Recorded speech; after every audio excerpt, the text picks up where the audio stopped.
diperintahkan jangan sampai menzalimi orang lain, ya kan? Jangan sampai menzalimi orang lain. Al-Quran misalkan ada ayat ini, wa in aqabtum fa'aqibu bimithli ma uqibtum bih. Jika ini dalam konteks membalas. Jika engkau ingin membalas orang yang berbuat zalim padamu, maka balaslah dengan balasan yang sama. Saya selalu mencontohkan, bisa nggak kita ini membalas dengan balasan yang sama? Nggak bisa. Kita membalas dengan balasan yang sama itu nggak bisa. Karena nggak bisa, wala in sabartu lahu khairun lis-sabirin.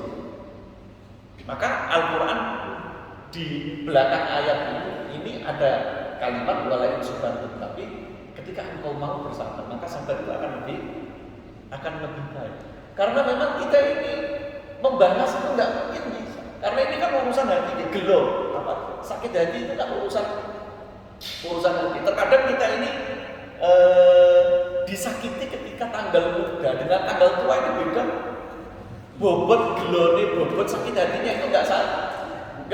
Kalau pas waktu tanggal muda disinggung itu nggak piye-piye. Yang nggak merasa tersinggung sama sekali karena uangnya masih banyak. Tapi kalau pas waktu mikir utang, ya kan waktunya bayar angsuran, misalkan disenggol sidik, sakit hati. Berarti gelo ini kan nggak bisa, yang bisa mengukur gelo orang. Makanya kita kalau mau balas itu jangan-jangan bobot sakit hatinya lebih besar ketika kita membalas. Nah, tapi persoalannya itu kan sesuatu yang nggak bisa kita lihat. Itu sesuatu yang ada di dalam hati. Sehingga meskipun ridho itu adalah sayyidul ahkam, ridho atau kerelaan itu adalah penghulu hukum. Meskipun itu menjadi penghulu hukum, tapi standarnya harus menggunakan standar sesuatu yang tampak. Nahnu nahkumu bizawahir, kita ini menghukumi dengan sesuatu yang tampak. Ketika sudah ada transaksi, si penjual dan si pembeli sudah mengatakan oke, berarti syariat mengatakan itu sudah oke. Meskipun di dalam hati orang ada rasa, jane aku yo weman, jane aku yo gumar, misalkan itu kan sesuatu yang manusiawi sebenarnya. Tapi kita kan nggak bisa menjangkau itu. Kita hanya mampu berusaha. Usaha yang bisa kita lakukan apa? Ya dengan menilai sesuatu yang dohir, yang tampak-tampak itu tadi.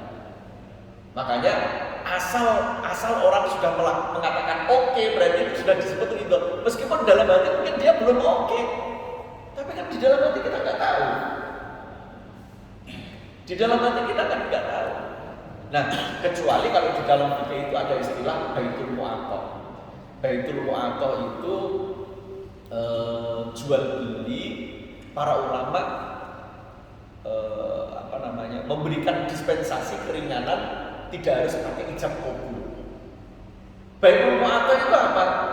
Jual beli nyoh-nyohan cara bahasa Jawa nih. Kalau bahasa Jawanya itu nyoh-nyohan, nggak ada transaksi. Karena yang diperjualbelikan kebetulan sesuatu yang remeh, misalkan tuku gedang goreng, nggak ada jual beli, mau beli duit baru gedang goreng siji diambil terus dia pergi. Apakah itu boleh? Dalam ini disebut dengan baitul mu'aqqah. Ya karena misalkan ini kan sesuatu yang dia juga sudah tahu harganya. Ini harganya misalkan 5.000, dia naruh uang 5.000 kemudian diambil. Wes yo. Bahasa wes yo itu juga bagian dari nggak harus detail, misalkan ini aku jual, ya ini aku beli, misalkan begitu. Nah ini kan sulit juga kan. Makanya para ulama ada kaidah al-kitabah tunazzalu manzilatal qaul atau manzilatal lafz. Tulisan itu menempati tempatnya ucapan. Sekarang transaksi itu kan nggak pakai ucapan, tapi pakai tulisan. Ada kaidahnya begitu di dalam fikih. Al-kitabah tunazzalu manzilatal lafzi. Tulisan itu menempati tempatnya ucapan. Karena sekarang itu transaksi sudah tidak dengan ucapan, tapi dengan tulisan. Kalau kita transaksi itu kan tinggal mutul, ada tulisannya.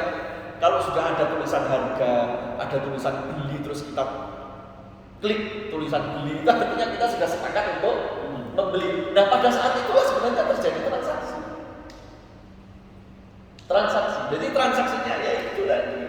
Kalau di apa namanya, di perbankan misalkan, ya transaksinya ketika kita tanda tangan itu kita mungkin nggak mengatakan sesuatu, tapi kita dengan menandatangani perjanjian itu berarti itu namanya sudah transaksi. Alkitabah tunazzalu manzilatal lafzi. Termasuk dalam konteks ini alkitabah tunazzalu manzilatal lafzi itu dalam misalkan perceraian. Bagaimana hukumnya misalkan menceraikan istrinya dengan cara dicek, kamu saya ceraikan. Kira-kira tercerai nggak itu? Ketika sudah diterima oleh si istri dan sudah dibaca, berarti otomatis itu cerai. Para ulama menyepakati itu cerai meskipun lewat SMS. Iya. Nah itu alkitabah tunazzalu manzilatal lafzi. Tulisan itu sekarang menempati tempatnya lafaz, dan sekarang hari ini itu yang paling banyak tukaran ya lewat WA. Iya kan?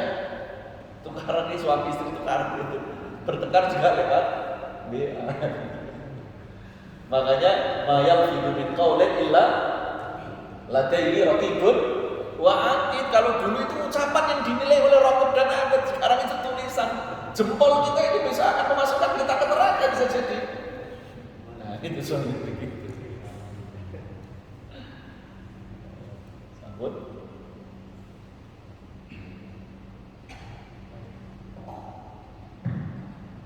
Assalamualaikum warahmatullahi wabarakatuh. Yang mulia Ustaz baca tentang masalah praktek gade di masyarakat. Di praktek gade di masyarakat sebagian misalkan Superman punya uang, Batman itu punya tanah 1 hektar. Dia menggantikan kepada Superman, Batman dari kepada Superman dengan nilai berapa miliar. Nah, dan tanya itu dipakai oleh si Superman. Nah, kita pikirkan gimana sih kita mau utangnya masalahnya itu pakai, dan dia dipinjam. Kalau kita lihat dari banyak fikih bagaimana hukum gade, praktek gade yang seperti itu. Sawahnya dipakai siapa? Nah, biasanya kan BPKB-nya yang dibawa ya, sawahnya juga nggak boleh dipakai. Ya memang begitu. Jadi kalau secara fikih, maka lembaga yang memberikan pembiayaan atau pinjaman itu memang dia yang berhak untuk memegang marhun, sesuatu yang digadekan. Tetapi sebenarnya dalam konteks fikih kan banyak mekanisme di mana pihak lembaga gade itu kemudian memberikan izin untuk masih mengelola marhum itu. Dan biasanya juga begitu. Yang dibawa itu kan hanya sertifikatnya ya. Yang dibawa itu sertifikatnya. Biasanya juga begitu dan masih bisa dipakai, biasanya masih bisa dimanfaatkan. Tentu kalau secara fikih itu atas izin dari orang yang memberikan pembiayaan. Makanya dalam gade syariah yang sudah difatwakan di dalam fatwanya DSN Dewan Syariah Nasional MUI itu begitu. Secara fikih memang itu sudah di bawah kuasa orang yang memberikan pembiayaan. Tapi apakah boleh dimanfaatkan oleh orang yang mengajukan pembiayaan atau orang yang menggadaikan? Bisa atas izin orang yang memberikan gade. Sebenarnya begitu. Nah, kalau kita bicara tentang muamalah, yang berkaitan dengan produk-produk perbankan syariah, kita memang nggak bisa kalau nggak lintas mazhab, itu nggak bisa. Maka produk yang dikeluarkan oleh MUI itu selalu lintas mazhab. Kalau dalam bahasa fikih kita menyebutnya talfek, campur aduk mazhab. Karena kalau nggak begitu kita akan kesulitan. Nah tentu apa yang dilakukan oleh perbankan syariah itu bukan sesuatu yang maksimal dan sempurna, tapi ada kaidah ma la yudraku kullu la yudraku kullu. Sesuatu yang belum sempurna kita capai, meskipun belum sempurna ya alhamdulillah. Itu jangan ditinggalkan secara keseluruhan maksudnya. Sesuatu yang tidak bisa kita lakukan dengan sempurna tidak menjadi alasan untuk kita tinggalkan secara keseluruhan. Ya, kalau secara fikih orang yang menggadaikan sudah tidak berhak mengelola. Tapi kan secara kemanusiaan sampai hari ini biasanya prakteknya masih bisa untuk mengelola dengan izin atau dengan izin itu yang kemudian kalau memang kalau nggak diberikan kesempatan itu nggak bisa ngangsur betulan. Wong dia asetnya hanya punya itu, kemudian itu digadaikan, dia ngangsurnya dari mana? Pekerjaannya memang dia mengelola lahan itu. Nah, makanya ini kalau memang pertimbangannya nggak hanya soal secara fikih seperti apa, tapi juga soal kemanusiaan. Nah, kalau di dalam fikih syariat di dalam fikih itu memang agama itu kan memudahkan, tidak hanya persoalan menggadaikan, tapi bagaimana orang itu kemudian dia bisa kembali untuk bangkit lewat perbankan syariah. Kalau perbankan syariah tapi ternyata malah menyulitkan kan ya. Nggak usah ada syariah-syariah gitu. Ada pertanyaan itu? Oh, ada pertanyaan.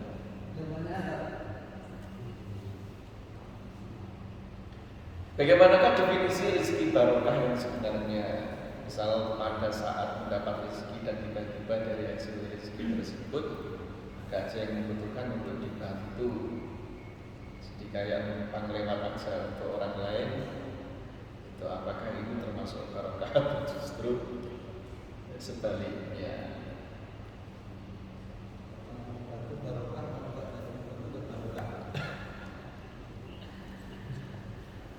Barokah itu kan ziyadatul khair ya, bertambahnya kebaikan. Barokah itu ziyadatul khair atau bertambahnya kebaikan. Nah, makanya rezeki yang baik itu kan rezeki yang mutaaddi, yang bisa menyebabkan berkembang dan bisa membantu orang lain. Mutaaddi itu artinya berentek kalau bahasa Jawa. Kalau bahasa Indonesia apa ya? Ya mengalir keluar maksudnya. Jadi rezeki barokah. Nah, lalu bagaimana ketika kita mendapatkan rezeki? Kemudian ternyata sebelum kita memanfaatkan apa yang kita miliki, ternyata ada orang lain yang membutuhkan. Ya itu kan kembali kepada masing-masing. Tapi Rasul Muhammad SAW sudah mencontohkan kepada kita. Rasul itu sudah mencontohkan kepada kita, bahkan untuk bisa membantu orang lain itu saat kita butuh sekalipun kan begitu kan. Al-Quran mengatakan wa atal mala ala hubbi. Kita memberi atau mendermakan sesuatu kepada orang lain, bahkan sesuatu itu kita sendiri masih butuh, sesuatu itu kita sendiri masih menyukai. Ada ayat lain misalkan lantana lubir hatta tunfiqu mimma tuhibbun. Engkau tidak akan bisa disebut bijaksana, tidak akan bisa disebut orang yang betul-betul baik kecuali engkau mendermakan sesuatu yang engkau sendiri sebenarnya masih menyukai. Maka panjenengan pasti pernah mendengar kisah misalkan ketika Nabi kedatangan seorang tamu, tapi Nabi tidak memiliki sesuatu kan? Nabi mendapatkan tamu, Nabi tidak punya sesuatu. Kemudian Nabi mengatakan, ala yudayyifu hadza alailah rahimahullah. Adakah di antara kalian yang mau menjamu tamuku ini, dia akan mendapatkan rahmat dari Allah? Ada seorang laki-laki, ana ya Rasul, saya Nabi akan saya bawa pulang tamu Anda ini. Setelah dibawa ke rumah, padahal dia juga nggak tahu di rumah ada apa. Setelah sampai rumah, dia mengatakan kepada istrinya, "Dhaifu Rasulillah fala tattakhidhi syai'an." Ini tamunya Nabi, jangan kau sembunyikan apapun. Apa yang kau punya keluarkan semua, suguhkan semua. Istrinya sampai marah karena di rumah nggak ada apa-apa. Ini loh ada satu piring nasi, tapi ini nanti untuk anakmu. Nanti kalau diberikan kepada tamunya, anakmu bagaimana nggak makan? Kemudian tetap aja disuguhkan. Kemudian istrinya dibilang gampang nanti, suaminya dibilang, kalau anak kamu nanti lapar, fanawimihim, tidurkan. Kalau kita kan kalau lapar nggak bisa tidur ya. Jadi kan kalau anakmu lapar tidurkan, ajak tidur. Kalau lapar nggak bisa tidur, jujur kalau saya. Nah nanti ini cuma satu piring, nanti kita nggak bisa menemani makan bareng-bareng. Gampang, waqfi sirat, lampunya matikan, dia nggak tahu kalau kita nggak ikut makan. Ini saking pinternya ini sahabat satu. Nah, ini makanya dulu para sahabat itu mentalnya itu begitu. Mentalnya itu begitu. Tapi yang perlu kita catat adalah, yang perlu kita perhatikan juga bahwa ada konsep dzawil qurba. Kan Al-Qur'an kan wa atal malala di belakangnya ada dzawil qurba kan. Kemudian lantana birra hatta tunfiqu mimma tuhibbun, belakangnya juga ada kata-kata dzawil qurba. Dzawil qurba itu kan keluarga dekat, tetangga dekat. Keluarga dekat itu termasuk siapa? Termasuk anak istri kita. Maka dalam konsep agama itu al-aqrab fal-aqrab, yang terdekat itu yang harus didahulukan kalau dalam persoalan membantu. Kan menjadi lucu kalau keluarga kita, anak kita, istri kita masih kelaparan, tapi kita malah membantu orang lain. Maka al-aqrab fal-aqrab, yang kalau kita berbicara tentang fikih aulawiyah, nah ini pentingnya begitu. Fikih aulawiyah itu adalah fikih prioritas. Kita harus punya prioritas. Mana yang harus kita prioritaskan? Dan itu butuh manajemen prioritas. Harus tahu, harus bisa mengukur mana yang harus diprioritaskan. Meskipun membantu orang lain itu adalah sesuatu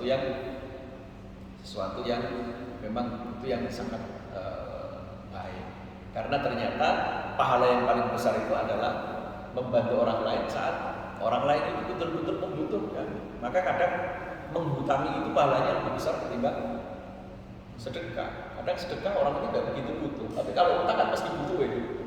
Apalagi kalau kita bicara hutang, mengapa pahalanya besar? Karena kalau kita menghutangi itu kita punya pikiran dan harapan untuk bisa dikembalikan. Angger dino tiap hari ingat bahwa uangnya dia dibawa orang lain, ya karena tiap hari ilik dulu, maka pahalanya tiap hari mengalir. Ilik. Utang sekarang memutus persaudaraan paling tajam. Iya betul. Memang betul itu. Pemutus tali persaudaraan paling tinggi itu adalah hutang. Ya memang ya itulah harus diukur betul-betul. Jadi rizki yang barokah itu adalah rizki yang memang dengan rizki itu kita bisa membantu orang lain. Terus gimana solusinya? Sering saya berkelahi dengan pembuta. Bahkan pernah dipisui juga. Saya ngutangin tapi saya dipisui. Padahal sesuai jam kabul sudah saya katakan sesuai dia janjinya. Gimana itu? Jadi memang ya sebenarnya begini, Islam itu kalau dijalankan secara kafah, kedua belah pihak maksudnya, itu sebenarnya enak sebenarnya. Maksudnya enak itu begini. Kita ini kan dianjurkan untuk menghutangi. Dari sisi penghutang kita dapat pahala. Tapi di sisi lain Rasul juga mengatakan bahwa khiyarukum ahsanukum qada'an. Yang terbaik bagi kalian itu adalah yang ketika menyaur hutang itu yang sing apik, maksudnya sing apik itu diluwei. Dari sisi yang menghutangi dia disupport oleh agama, akan diberikan pahala. Tapi Rasul juga mengatakan, nek awak hutang sing apik nek nyaur ku yo diluwei. Sing penting sing hutange ora njaluk luwehan. Kan begitu kan?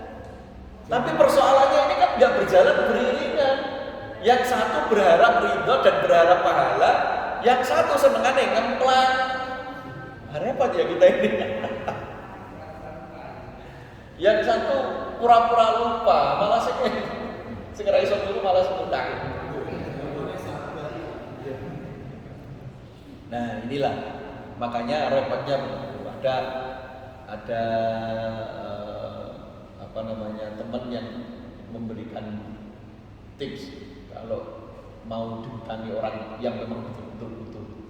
Di sisi lain kadang gini, Ustaz, kalau ada orang butuh kita nggak bantu takut dosa, tapi bantu takut putus persaudaraan. Nah, itu bimbangnya ada pikiran saya. Itu gimana tuh?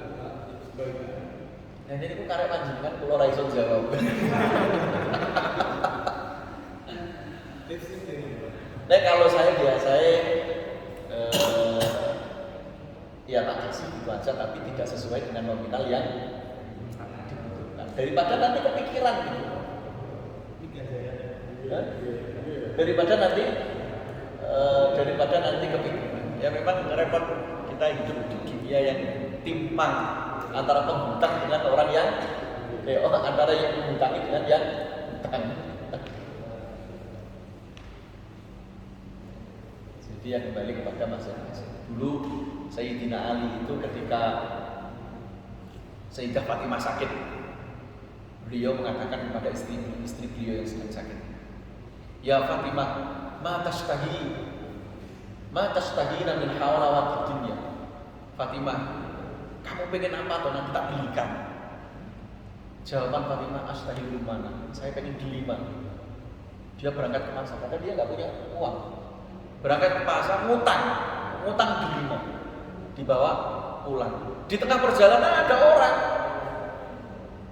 orang. Ditanya, kamu pengen apa, Mbah Tua?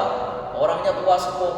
Katanya orang tua ini, saya ini sudah 3 hari tidak makan dan nggak ada 3 hari yang noleh ke saya. Hanya kamu yang mau menghampiri saya. Nah terus kamu pengen apa Pak Tua? Saya pengen delima. Padahal sudah disembunyikan.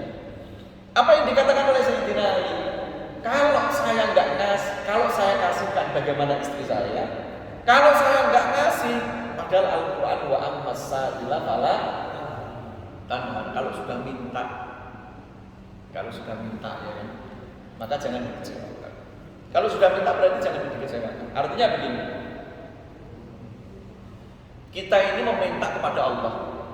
Orang kalau sudah manusia minta kepada Allah itu berarti ada pengakuan. Kita mengakui bahwa zat yang bisa dimintai itu hanya Allah. Sama ketika ada orang minta ke kita, berarti orang itu husnudzon kita punya. Nah itu yang kita amini. Oh berarti aku dianggap syukur. Amin, alhamdulillah. Orang itu datang ke panjenengan mau ngutang itu berarti husnudzon sama panjenengan. Di balik itu ada doa juga. Jenengan karek ngamini, amin, alhamdulillah. Kok diutangi berarti aku disangka duitku akeh. Tapi ya semuanya tetap diukur. Kan Rasul sendiri juga pernah mengatakan, jagalah diri kalian dengan sedikit bisyai'in min husnidzon, sedikit dengan min sudzon. Artinya sudzon itu juga ada proporsinya, kan untuk menjaga diri. Pun dan ini memang begitu, dan itu manusiawi dan itu bukan sesuatu yang salah. Maka ada lagi Ibu.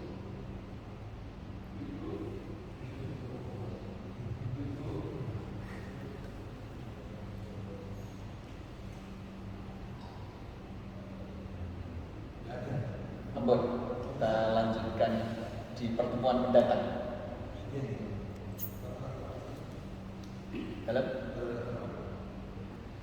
Bapak Ibu yang saya hormati, alhamdulillah pada kesempatan siang hari ini mudah-mudahan ini pertemuan yang berkah. Mudah-mudahan apa yang kita diskusikan pada siang hari ini akan menjadi ilmu yang manfaat dan juga berkah. Ala hadini yang sudah awalan yang berbulan berkah. Bismillahirrahmanirrahim.